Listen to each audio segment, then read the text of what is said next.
our start. Thank you very much. That's incredible. Thank you. Thank you so much to all of you. I think we can...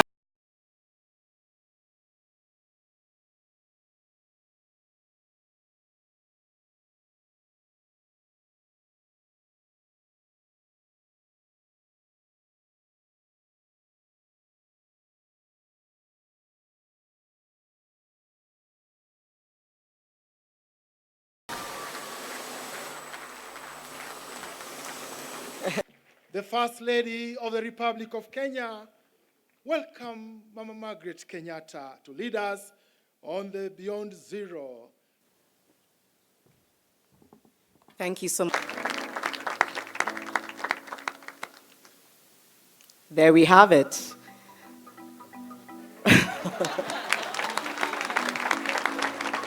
As the UN resident coordinator, I can tell you it is a privilege for me to serve in a country where I can see dramatic leapfrog changes which are happening, where the local private sector, the global private sector, aligning with a vision that the President of this country and the First Lady have put forth, is actually reaping results.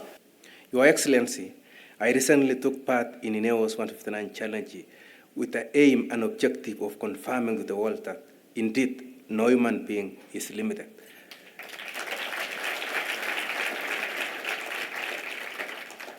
In their abilities if they set their sights on a goal. In many ways, this marathon speaks to the same message, that no human is limited, to help enhance the welfare of others if only we put our hearts and minds to it. At a personal level, I have committed to run marathons and called on your support to join me. And I thank you all for being Beyond Zero champions. This is what has kept me going. The impact of the mobile clinics and the Beyond Zero medical safaris we launched last year have touched many millions of lives through free access to medical services and further through advocacy and awareness messages.